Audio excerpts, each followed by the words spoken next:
Meghan Markle flirted so hard with Rory McIlroy that her boyfriend demanded to know whether she had cheated on him with the champion golfer, a new book claims.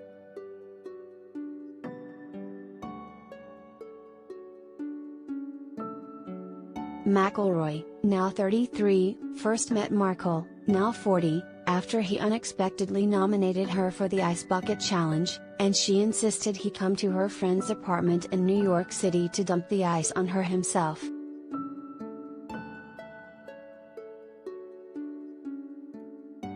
The August 2014 encounter came just weeks after the Northern Irishman, then 25, won the Open Championship in Britain. Tom Bauer writes in his new book, Revenge, Meghan, Harry and the War Between the Windsors, which was released in the UK this week.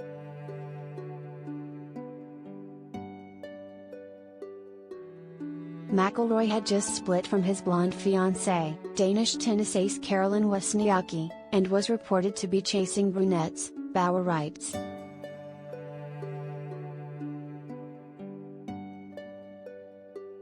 After McIlroy and Markle posted the Ice Bucket Challenge video, which raised funds for motor neuron disease research, they enjoyed a drink at the Fitzpatrick Hotel, where the sportsman was staying.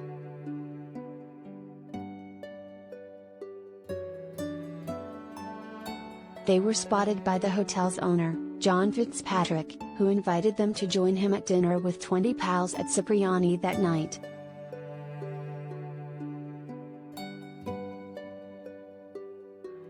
The following morning, McIlroy arrived at Ridgewood Country Club, 30 miles away to play in a new competition.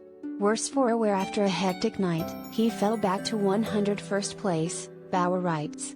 Nevertheless, he refused to sleep as usual near the golf course to be ready the following day. Instead, he drove back to New York to see Meghan. His performance suffered.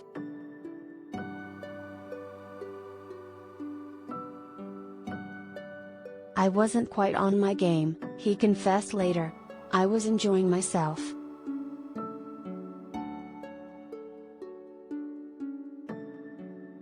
Back home in Toronto at the end of the week with her boyfriend, chef Corey Vitiello, Markle gushed about the sports star on her now defunct blog, The Tig.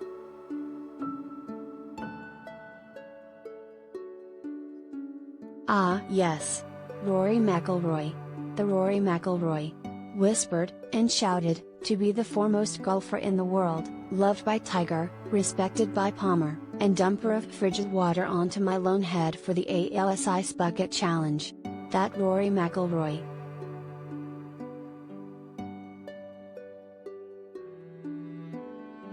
He is a force who has the propensity to actually work hard and play hard, relishing intense practices to substantiate his title, embracing nights of sipping.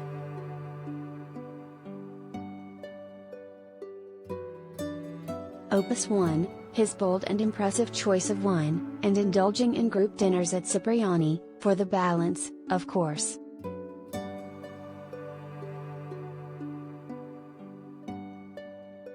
And yet, beyond his work/play ethic, the most endearing quality of this man is his character, as real and honest as they come, appreciating a simple smile, never shunning a fan photo, enjoying a plate of pasta with veal ragu, and expressing a love for his parents that is rarely seen in men his age. Or at any age, to be honest. He is not just the real deal, he is real. And perhaps that is what makes him even more cherished.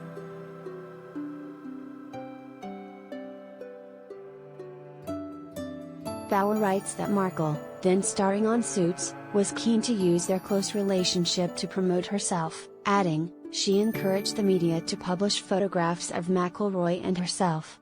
As she would later admit, she occasionally set up a paparazzi photo or let info slip out to the press."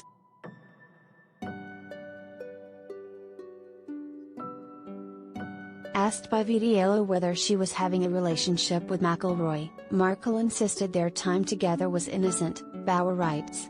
He believed her.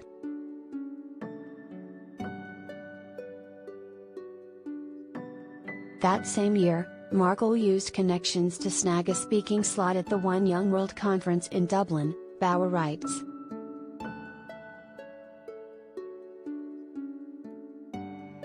Excited about her trip, she posted a message to an Irish friend of McIlroy: "Lock something down. I head out there October 14th to 17th. Have a wonderful night XMM," Bauer writes.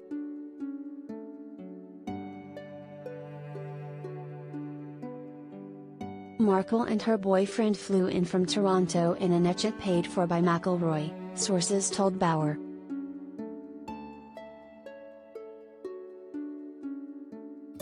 On October 17, Markle and McIlroy had dinner at swanky Dublin restaurant Fade Street Social.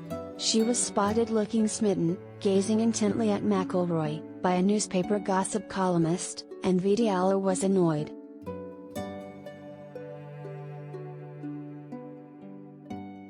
Again he challenged Meghan. Had there been an affair? He asked angrily.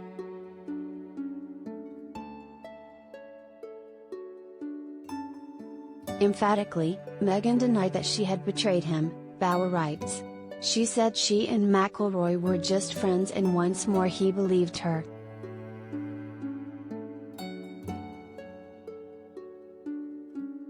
Markle's agent called the newspaper for a correction, and the following day, it printed a story about Markle and Vidiello, saying, "They're madly in love." The two of them were sewn at the hip the entire time they spent in Ireland.